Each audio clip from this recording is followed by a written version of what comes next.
السلام علیکم ورحمۃ اللہ وبرکاتہ۔ الحمدللہ والصلاة والسلام علی رسول اللہ، اما بعد۔ محترم ناظرین، مسائل رمضان دروس میں آپ سب کا استقبال ہے۔ آج کی اس ملاقات میں آپ کے سامنے رمضان المبارک کے آخری عشرے کی اہمیت و فضیلت کے حوالے سے کچھ باتیں رکھوں گا۔ ویسے تو رمضان المبارک کا پورا مہینہ ہی اللہ رب العالمین کی عبادتوں کا ہے، اپنے رب کو راضی کرنے کا ہے۔ اس مہینے کے اندر اللہ رب العالمین کی رحمتوں کا، برکتوں کا نزول ہوتا ہے۔ اس پورے مہینے کے اندر ہی اللہ رب العالمین اپنے بندوں کی دعاؤں کو قبول کرتا ہے، اس کی مغفرت فرماتا ہے۔ لیکن اس مہینے کے آخری عشرے یعنی آخری 10 دنوں کی کچھ خاص فضیلت ہے، اس کو کچھ خاص مقام حاصل ہے۔ اللہ کے نبی صلی اللہ علیہ وسلم کے حوالے سے آتا ہے ان النبی صلی اللہ علیہ وسلم کان اذا دخل العشر احیا لیلہ وایقظ اہلہ واشد میزرہ، کہ اللہ کے نبی صلی اللہ علیہ وسلم جب رمضان کا آخری عشرہ آتا تو اس کی راتوں کو زندہ کیا کرتے تھے، یعنی راتوں کو عبادت میں گزارا کرتے تھے۔ وَأَيْقَظَ أَهْلَهُ، اپنے اہل و عیال کو بھی جگاتے تھے، یعنی صرف خود ہی عبادت نہیں کرتے بلکہ اپنی بیوی بچوں کو بھی جگاتے تھے۔ وَأَشَدَّ مِئْزَرَهُ، اور اپنی کمر کو کس لیتے تھے، یعنی اللہ رب العالمین کی عبادت کے لیے اپنے آپ کو تیار کر لیتے تھے، دنیا کی جھنجھٹوں سے الگ ہو کر کے ان 10 دنوں کو خالص اللہ رب العالمین کی عبادت کے لیے وقف کر دیا کرتے تھے۔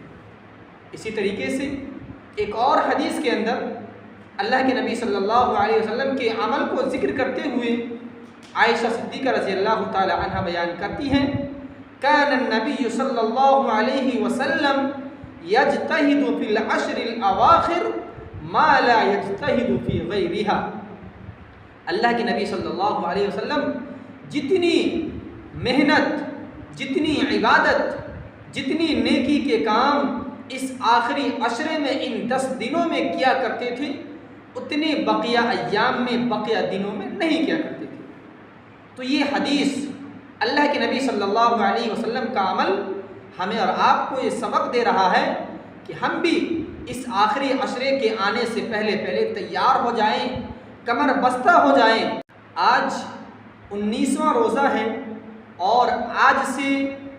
2 دنوں کے بعد یعنی کل کے بعد اس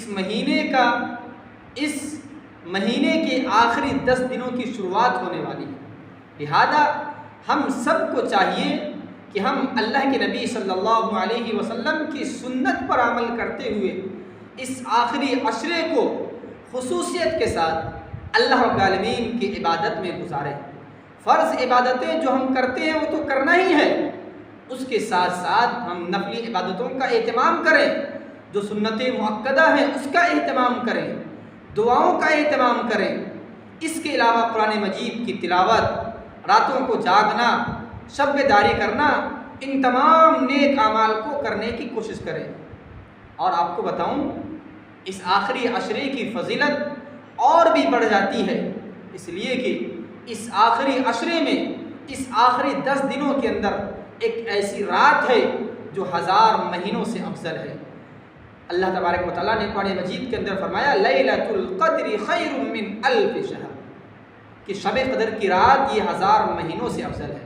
تو گویا اگر ہم اس رات کو پا لیتے ہیں، آخری عشرے میں اگر ہم قیام اللیل کر کے اللہ کی عبادت کو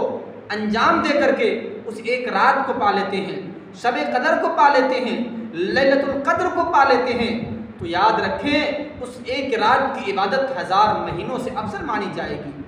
اور 1000 مہینوں کو اگر کاؤنٹ کیا جائے تو 83 سال کچھ مہینے کی مدت بنتی ہے۔ یعنی اگر ہم نے اس ایک رات میں عبادت کر لی تو گویا 83 سال کے برابر اجر و ثواب ہمارے نامہ اعمال کے اندر لکھا جائے گا۔ آج ہماری عمر کیا ہوتی ہے؟ 60-70 سال کی عمر ہوتی ہے، لیکن اگر ایک سال کی رمضان میں ایک شب قدر کو اگر ہم پالیں تو 83 سال کے برابر اجر و ثواب ملے گا۔ اور اس کے علاوہ اللہ کے نبی صلی اللہ علیہ وسلم نے فرمایا من قام لیلۃ القدر ایمانا واحتسابا غفر له ما تقدم من ذنبه، کہ جس نے رمضان میں اور لیلۃ القدر کے اندر قیام کیا، تراویح پڑھی، تہجد کی نماز پڑھی اور ذکر و اذکار کیا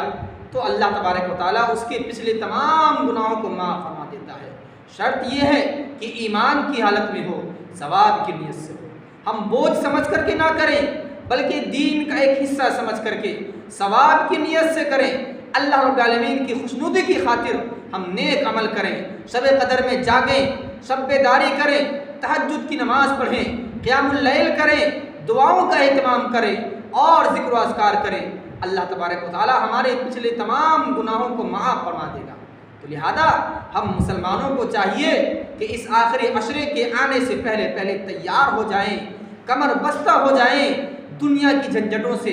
گھروں کی جھنجھٹوں سے اپنے آپ کو پاک کر لیں، اپنے آپ کو بالکل خالی کر لیں، اور اللہ رب العالمین کی رضا کی خاطر، اس کی خوشنودی کی خاطر، اپنی زندگی کو بنانے کی خاطر، اپنی آخرت کو بنانے کی خاطر، اپنی آخرت کو سنوارنے کی خاطر، اگر ہم چاہتے ہیں کہ ہماری زندگی بدل جائے، ہماری آخرت سنور جائے، تو اس آخری عشرے میں جتنا زیادہ سے زیادہ ہو سکے نیک اعمال کو انجام دینے کی کوشش کریں، فرائض کے ساتھ ساتھ نفلی عبادتوں کا اہتمام کریں، لیلۃ القدر کو پانے کی کوشش کریں اور اس رات میں زیادہ سے زیادہ عبادت کریں۔ اور یاد رکھیں لیلۃ القدر کے اندر جہاں بہت ساری عبادات کو انجام دیں، وہیں ایک دعا اللہم انک عفو تحب العفو فاعف عنی، اس کو بھی پڑھیں، اس کو بھی اپنے دعاؤں میں شامل کریں، اس لیے کہ اس دعا کا ترجمہ ہے اے اللہ تبارک و تعالیٰ تو پاک ہے، پاکی کو پسند کرتا ہے، لہٰذا تو مجھے بھی پاک کر دے۔ تو لہٰذا ہم اور آپ اس آخری عشرے کی اہمیت کو سمجھیں، اور آپ کو بتاؤں کہ ہم اور آپ اس غلط فہمی میں نہ رہیں کہ وہ رات 27ویں رات ہے یا 21ویں رات ہے، کسی ایک رات کو خاص کر کے عبادت کریں اور بقیہ طاق راتوں کو چھوڑ دیں، ایسا اللہ کے نبی صلی اللہ علیہ وسلم سے ثابت نہیں ہے، بلکہ اللہ کے نبی صلی اللہ علیہ وسلم نے فرمایا تحروا لیلۃ القدر فی العشر الاواخر من رمضان، کہ لیلۃ القدر کی رات کو تم آخری عشرے کی طاق راتوں میں، یعنی 21، 23، 25، 27، 29 یہ طاق راتیں ہیں، ان میں سے ان راتوں میں تلاش کیا کرو، نہ جانے ان 5 راتوں میں سے کون سی رات ہو جو لیلۃ القدر کی ہو، شب قدر کی ہو، اس میں تم جو عبادتیں کرو وہ 1000 مہینوں سے افضل ہو جائے، 83 سال سے بہتر ہو جائے۔ تو لہذا ہم سب اللہ کے نبی صلی اللہ علیہ وسلم کی سنت پر عمل کرتے ہوئے اس آخری عشرے کو زیادہ سے زیادہ اللہ کی عبادت میں گزاریں، اللہ کی عبادت میں گزاریں، نیک اعمال میں گزاریں، شب بیداری میں گزاریں، قیام اللیل میں گزاریں، روزے کی حالت میں گزاریں، نماز کی حالت میں گزاریں، دعاؤں کی حالت میں گزاریں۔ اللہ رب العالمین سے دعا کرتے ہیں اللہ رب العالمین ہم سب کو اس آخری عشرے کے 10 دنوں کی اہمیت کو، اس کے مقام کو، اس کی فضیلت کو سمجھنے کی توفیق عنایت فرما، اور اس آخری عشرے کے اندر زیادہ سے زیادہ ہمیں نیک اعمال انجام دینے کی توفیق عنایت فرما، اور خصوصیت کے ساتھ شب قدر کی راتوں کو زیادہ سے زیادہ نیک اعمال کرنے کی، اس کو پانے کی، اس کو ڈھونڈنے کی، اس کو تلاش کرنے کی توفیق عنایت فرما۔ جب تک ہم سب کو زندہ رکھ، ایمان پر زندہ رکھ، جب ہمارا خاتمہ ہو ایمان پر ہو، آمین۔ وآخر دعوانا الحمد للہ رب العالمین۔